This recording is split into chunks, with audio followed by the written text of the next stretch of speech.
Hey guys, it's Erica. This next video is going to be talking about our second pregnancy that we had. And this one's a little bit tougher for me, so I probably will cry through it. I didn't know if I'd be comfortable crying on camera, and then I realized that it doesn't matter because I can't change how I feel. I can't change how things have happened. So I just have to embrace it so that other people know that it's okay to cry in front of other people and it's okay to feel the way you feel for the things that you've been through. So I'm going to kind of read my blog as I go through this because, well, it's a lot of information.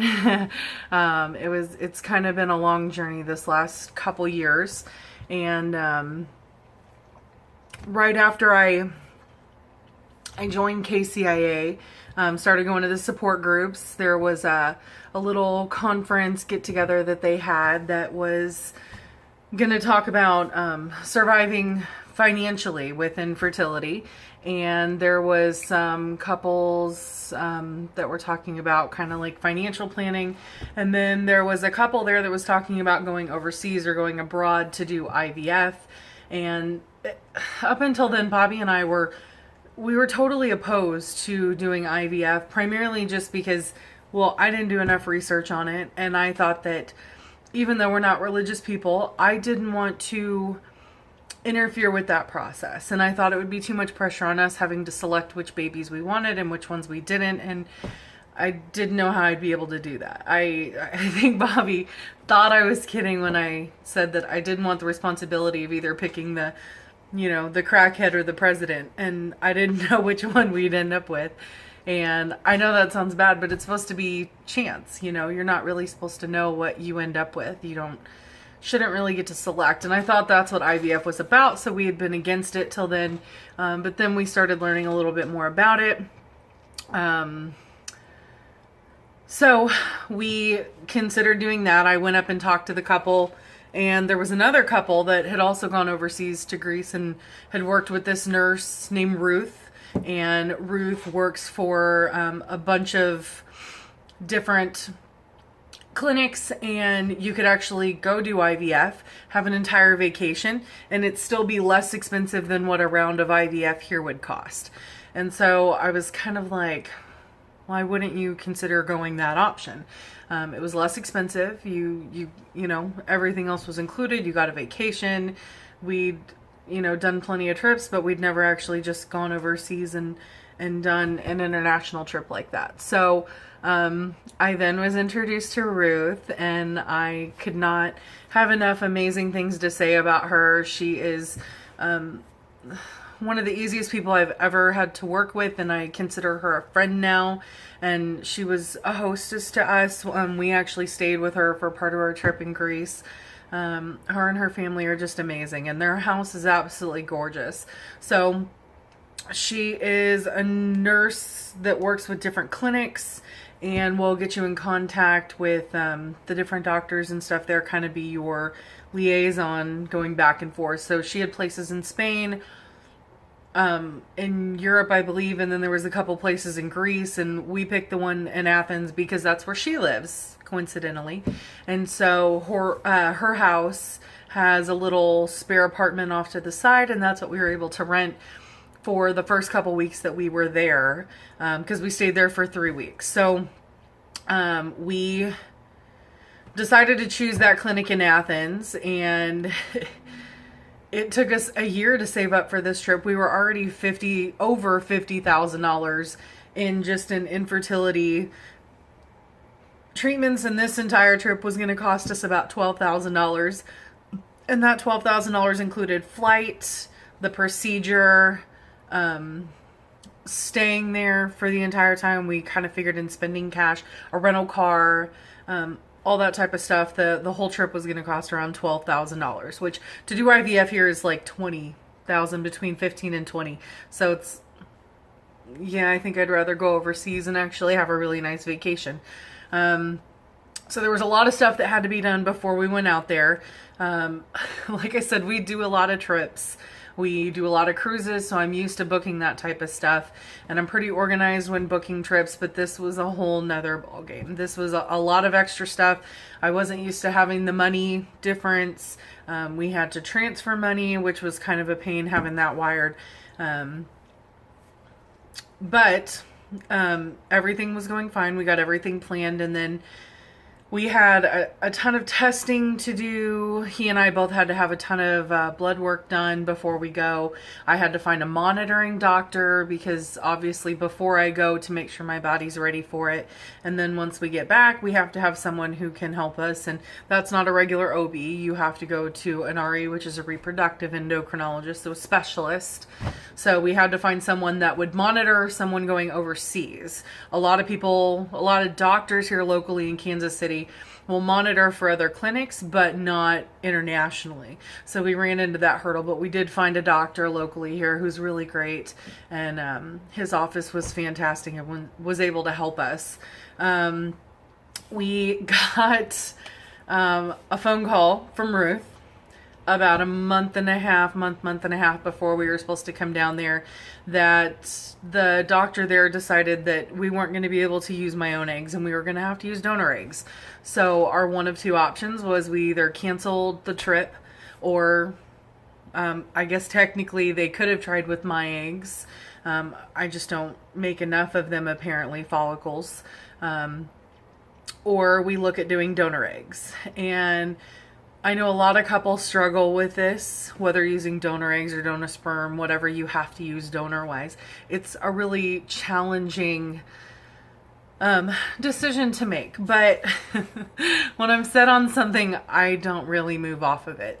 And so it only took me about a half hour of convincing myself and Bobby that we were okay with that. I decided that I didn't care how we had a baby. I'd rather carry it than have someone else carry it for me. So even if they were donor eggs, I was hoping that through my psychology background, I believe in imprinting, and that I would rather carry the baby and hopefully pass on some of my traits.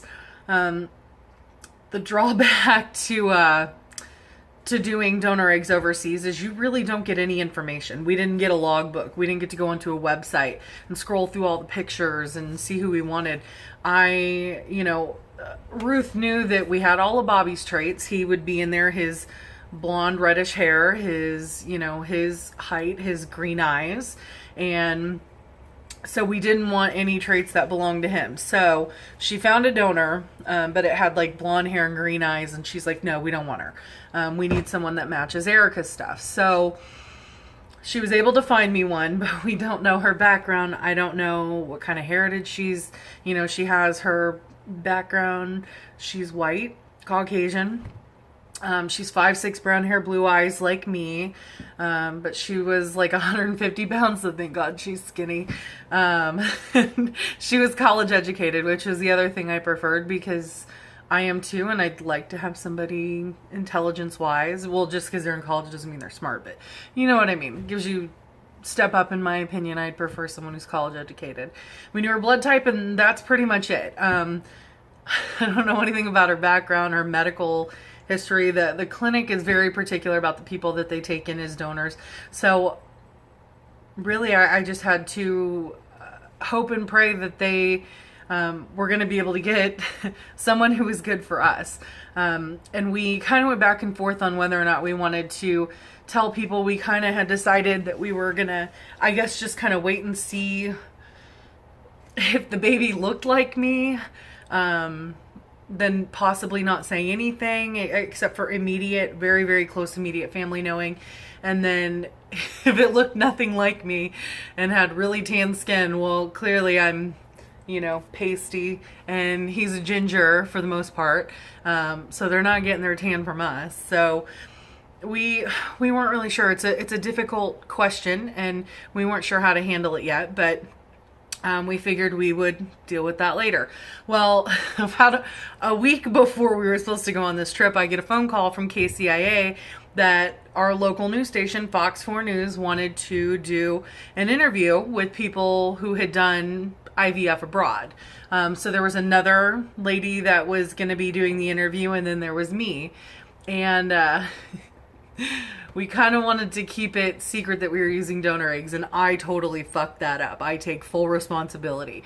I was so excited about doing everything that when she started asking all of her questions, I'm like, oh yeah, we're using donor eggs and it's going to be awesome. And, you know, we didn't get to use mine, but that's okay. I'm going to get to carry. And then we're watching it later and Bobby's like, what the fuck? I guess everybody's going to know about it after all. And I'm like, shit, my bad. Well, you know what? It's okay. It would have come out eventually. So as you can tell, I'm pretty open and honest about the stuff that we've been through. And sometimes it's a good thing, but sometimes it's a bad thing. Because everybody knew all of our shit with this last trip. And it was good with some things. It's good to know you have so many people backing you and supporting you. And that know about your story. And then it sucks because when shit goes bad and shit hits the fan, everybody knows about that too. And everybody is really supportive and great when things are awesome. And then they really don't know what the fuck to say when shit goes bad. So that's kind of a downfall too. Anyway, so we were down to the last week. There was a trigger shot that I had to take before we went to Greece just to kind of prep my body and get it ready to do the implantation and IVF. And we were going to get this shot from the US, except for it was like almost $1,000 for this shot. If we had gone to get it at Walgreens, which I had it in standby at Walgreens, ready to go to pick up. And then because we were doing IVF overseas, Ruth was able to call in the prescription to the UK, and they shipped it to us, and it was $130 with international shipping. So yeah, we went ahead and did that. The only problem was if it got caught up in customs, we were screwed because we weren't going to get it in time. We thought we had ordered it early enough that it was going to be here on time, and a few days before that I'm getting kind of nervous because nobody knows where the hell my package is at. And then the day before, I've literally lost my shit. I'm freaking out on the UPS lady. I'm crying. There's like 3 different shipping companies that had been involved from the UK, then getting it across customs. It got stuck at customs, and I'm literally having a fucking bitch fit on the phone with this lady, and she doesn't know what the fuck's going on. And I'm just trying to explain to her, this is what's gonna make me have a baby, and I have to have this shot. She finds my package. I get it the next day, the day that I'm supposed to take it. So thank God. So UPS lady, if you ever watch this, I love you so much. You helped tremendously. Anyway, so we were able to take this trigger shot and we were off to Greece. It was awesome. It was just, you know, a really quick, short 18-hour flight that fucking sucked. It was awful. And the planes were terrible. Well, I lied. United was really good through the long flight, but the little short flights that they kind of subcontract out, they sucked. I never thought I was claustrophobic, but these were not good. We went through DC, then Germany, and then finally to Greece. And I have a friend that was able to hook us up with a map on our GPS. And we get there, but guess what? The GPS doesn't recognize city, state, address. So I'm like, fuck, I have her address, but that doesn't work in here. And of course, nobody there knows how the hell to program in a GPS and a US GPS. So I'll call her. Oh, no. Sprint has no bars, 0 bars, 0 international roaming, like nothing. I can't even get charged out the ass to make a phone call. Nothing. I have no way to contact them. No way to figure out where the hell I'm going. So we get in this rental car, and I still at this point think that the drivers are on the other side of the road, which isn't the case in Greece. It's normal. Steering wheels are good. Cars are all on the right side. So I make it one exit. I figure out how to get out of the airport, and I make it one exit to the nearest gas station, and we stop, and this poor lady at the gas station doesn't speak English, doesn't know what the fuck I'm saying. I'm pointing to my phone and trying to give her Ruth's Athens phone number. We finally figure it out, call. I love Ruth, but Ruth is like, oh, you just take this road and this highway and this, and I'm like, I don't even know how to spell those. So I don't even know what letters I'm looking for. At this point, I'm crying and I'm like, please send somebody to come save us, because I don't know where we're at. We're at some gas station near the airport. And then I have no way to connect with them. So I'm hoping that someone's just going to see us and come save us. Luckily they do. We made it there. Everything was good. So the day after we got there, we were scared to leave her place for like a week because I was like, oh hell no, I'm not going back out and not knowing where the fuck I'm going, and we're gonna get lost. But as we started going places, we would save it in the GPS on the coordinates, and so now we're good to go for our next trip. But Ruth's amazing husband, the very next day after we got there, took us up to the clinic where Bobby gave his deposit, and the donor was going to be there later that day to have her follicles taken out, which follicles are not quite eggs, but they mature and then they get fertilized, and then they're the eggs and the embryos. So it took me a long time to figure out that follicles are eggs. They're just like pre-eggs. They're just smaller. They're little and haven't matured and developed. So anyways, we finally got the call. She had 12 follicles. 10 of them were mature. A day or so later, we found out that 6 of those little guys or gals fertilized. And then, then you have to wait again. So then there's 5 whole days where they sit in this little system container thing, and we figure out if they make it or they don't. It's called a 5-day blast. So we wait 5 whole days, and we go out and we sightsee and we do everything that we can, and then we get to see how many little bursting embryos we have ready to implant. And I know that it was slim, but there was still a chance that we would have none, and then we would just go home. But we waited, and on day 5, they wait till the very last second just before they're going to put them in to like take it all out and decide how many we have. So I don't know until I'm literally in this, which by the way, people there are very skinny. So their idea of a medical robe didn't cover much. So it was awesome. So as if that's not awkward, and I'm holding clothes to try to cover my giddies, she walks in with a little piece of paper that's cut into 4, like it's split into 4, like a little 4-way picture. And 4 bursting little beautiful embryos. And they just look like little yolk sacs, and like a little pin has been popped into them, and they're kind of just bubbling and bursting out. And those are the best ones to take because those are typically the ones that will stick and implant. And those are the ones you want because those typically then will make you a baby. So I cried.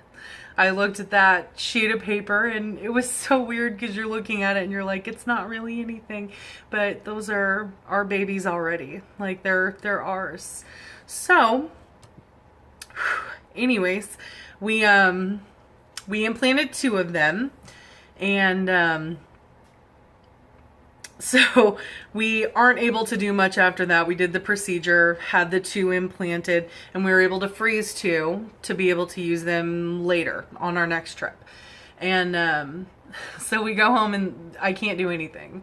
I'm laying down and resting and letting those little guys sit in there and suction on and hopefully give us the baby. Ruth and them have a ton of dogs, like a herd of dogs, and they're sneaky. One will stand right outside the door and kind of whine, and I can't really sleep anywhere but my house, so I would wake up in the middle of the night, pass by the door, and I'm like, oh, poor little doggies outside and it's cold. And then you open the door to let the one in, and they all run in. So you've got like this herd of dogs in there. I didn't care. I snuggled with all of them. We all climbed up on the couch and watched a movie together, and apparently they're good luck, so I let them in a lot to snuggle. So yeah, didn't do much after that. A few days before we went to go leave, we got to go in for a pregnancy test, and then we did the blood work, then we left and went to the mall. I'm kind of picky with food, so the mall was my saving grace because they had a TGI Fridays, which I felt stupid being in Greece and eating there. And, you know, these people are like, they've been here like 2 or 3 times. They must be tourists. But anyway, so we went to the mall. We went to go have lunch. And then finally later that evening, it was past the time when they said they would tell us. We got the call and we were pregnant. And it was amazing, like, to just know that everything that we had worked for and tried for worked. It worked, and I had a baby in there. And so I snuggled with the dog some more until I left, just to make sure that it stayed. But our progesterone levels were low. So I had to start taking every other day a very large needle with a progesterone oil that I had to inject every other day, along with 20 other pills a day, just to maintain this pregnancy. And we went back in a couple of days after we had gotten back and tested again, and finally got a call back while we're standing in the middle of Hy-Vee that the progesterone levels had tripled. And so we were still pregnant. Everything looked great. And I'm standing in the middle of the bread aisle, just like hysterically crying, happy tears. And I was so happy. And you know, people are just looking like, what the hell's wrong with this lady? I didn't care. I was so happy. We went in for our 7-week ultrasound, and we saw the heartbeat, which is something we didn't get to do on the first pregnancy. And you just see this little ball, this little baby, and you just see this little flutter, this little bitty, looks like a half butterfly just kind of fluttering one wing. And it was the most beautiful thing I'd ever seen. So it was so tiny, but it was amazing to get to see that and just know that it had worked. And so of course me, I'm asking about due dates, trying to get everything figured out, and we find out that our due date is supposed to be Christmas Day. I was just so happy because our first baby that we had lost was also supposed to be a December baby, so it was just kind of making up for the first one that we had lost. I can't wait for anything, so I went ahead and bought one of those heartbeat monitors where you can put on the headphones and put it on your stomach and listen to the heartbeat. And it says that you're not supposed to hear it till 9 weeks or after, but I'm not a patient person, so I can't really wait. So I bought one, got it there. I figured once I finally started hearing the heartbeat, I wanted to listen to it every night. Every day when I got home, I didn't ever not want to listen to it. And so, I bought one. It showed up a couple days later, and I heard what I thought was a heartbeat, and I cried. I cried again, happy tears.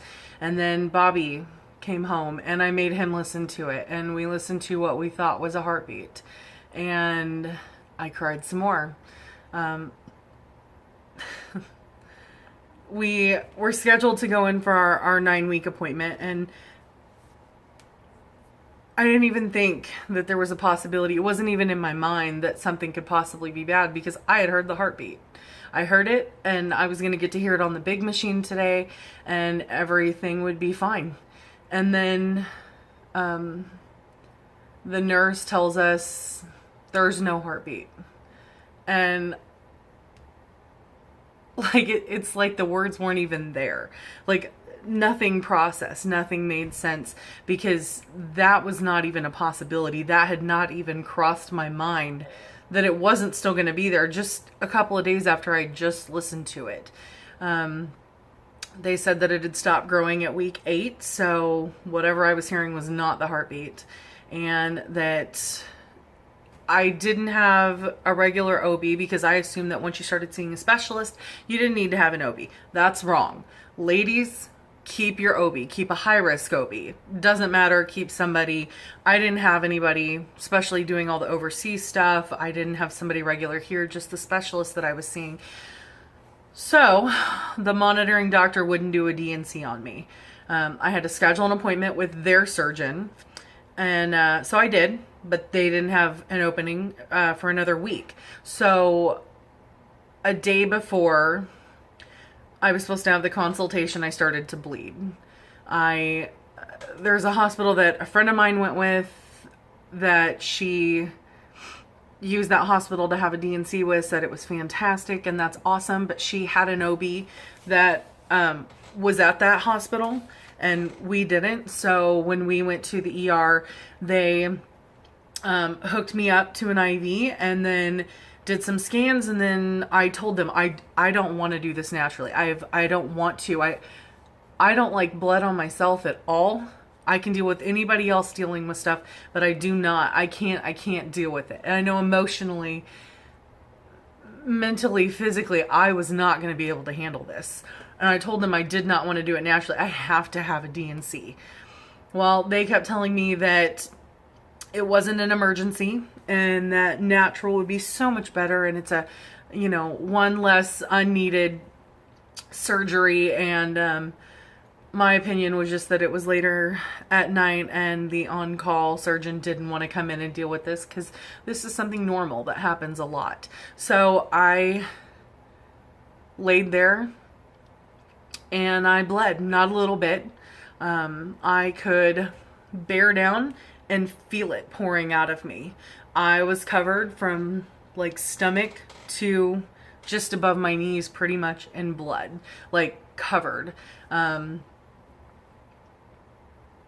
It was awful. Bobby just kept disappearing. I'm gonna go get nurses. He doesn't do well with blood anyways, and I could just tell on his face that every time we'd lift the blanket, it was worse and worse, and nobody seemed to care because it was supposed to be just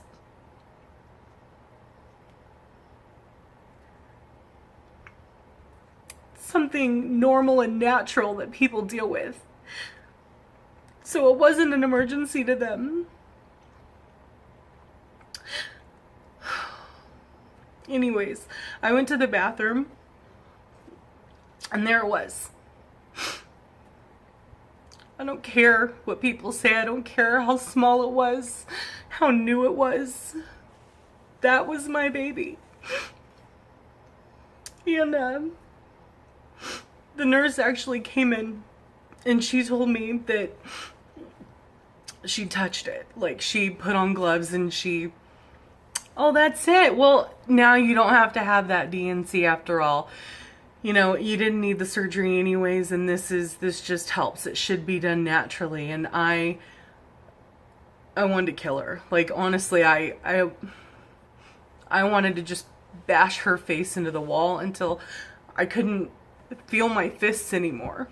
Like, how dare she? Anyways, I had to go after that. I told them I was done. Clearly they didn't care. We grabbed some pads and we grabbed the little diaper things and we left. And the nurses were like, well, if you fill up more than 2 pads in an hour, you should come back. And I was like, why would I do that? Because clearly this isn't an emergency. So we left. It was by far the most traumatic thing I've ever been through.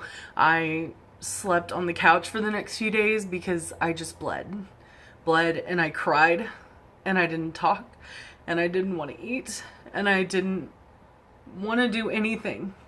I just wanted people to leave me alone.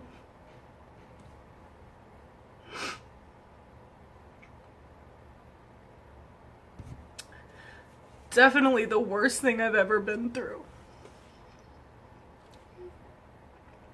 But eventually I was able to get back to a normal life. Scheduled an appointment with a high-risk OBGYN to see if they could figure out why I keep miscarrying. And they thought maybe I had a blood clotting disease. So they sent me to a specialist for that, who then told me that based on my blood results and blood results that my husband had, that we have some kind of competing blood. We will never get pregnant together. We will never have a baby together. We will always miscarry. And that was hard, but it was kind of like, well, we're already using donor eggs, so it is what it is. I guess, whatever. You know, at least we know or have an idea of why we lost the first one.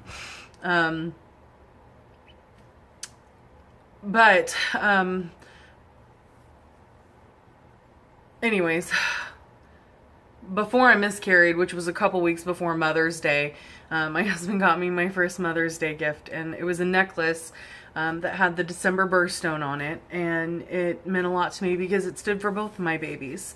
Both of them were December babies, and both of them, you know, even though we lost them, like, I want to remember them, and I want to remember that, and just how happy I was when I, you know, knew that I was going to be a mom at some point. I was confused because I'd lost a baby on my own with my own eggs, and I'd lost a baby with donor eggs, and I wasn't sure what was going on. But come February, I started a period that lasted about 3 months. Like, it did not stop. And I'm talking like the worst period I've ever had. Changing like the max tampon that you can get, like, less than every half hour. Like, running because it was out and shit was everywhere. It was just not good. So they put me on medication, some kind of birth control to slow that down. I went from 1 birth control to 2 to 3, then to 4.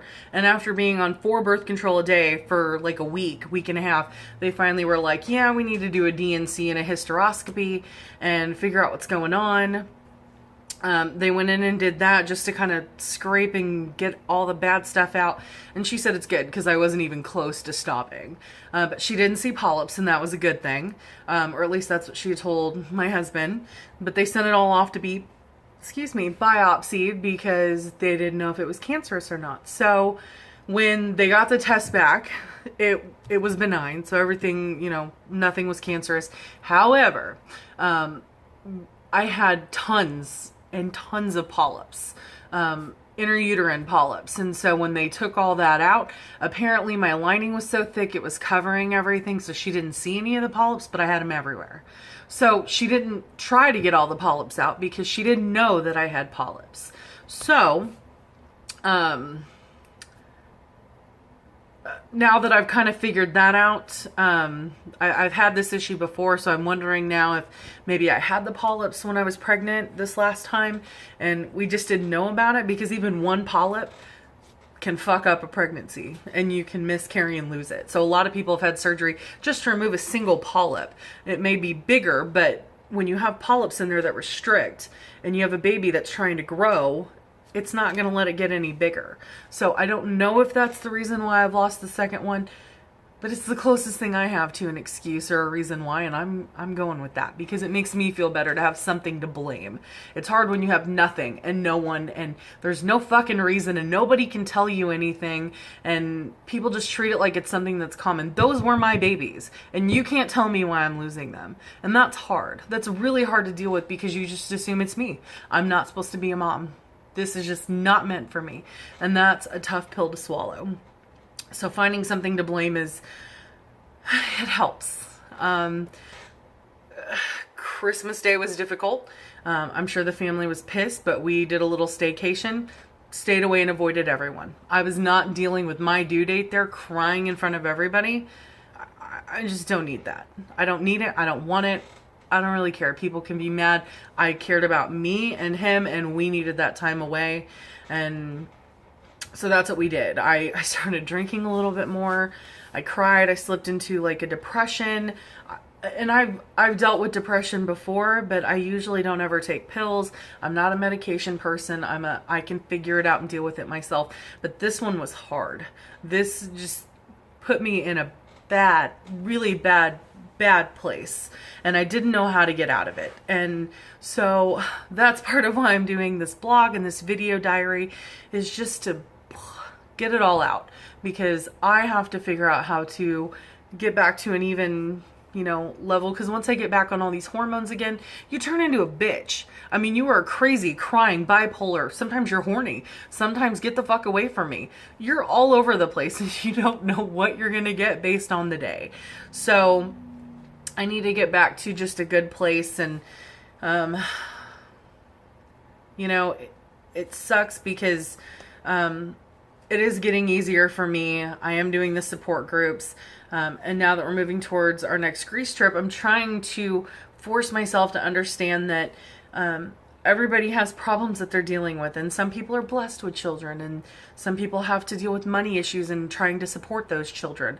We live a very comfortable lifestyle. We are very lucky that we have the money to go do these trips and go to sporting events and, buy nice things for our house. And yes, we get to do that. Would I give it all up for a baby in a second? Fuck yes, I would. And I wouldn't even think twice about it.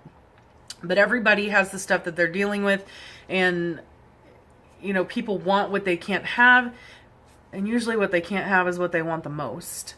And I'm dealing with that, and I'm hoping that this next trip to Greece to get our last 2 little frozen embryos will be a success. And they say that IVF, especially with people over 30, 31, I'm 31, I'm in my 30s now. They say that frozen embryo transfers have a higher success rate than fresh. in the fresh wort. And I've got another appointment here soon, here in the next month or so, for them to go in and do a scan and check to make sure that I have no more polyps. Because it can take polyps 6 months or so to start growing back, and I just want to make sure that we are cleared out and good to go before our next round. But that is the story about our second pregnancy, and I thank you guys so much for watching. This is something that's really personal to me, and it's really hard to share, especially with all of this stuff, but I feel that stories like these have to be told. They have to be.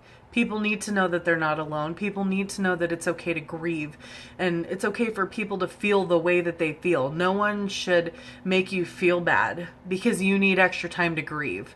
And, you know, I had some people say, well, you know, you were only this many weeks pregnant.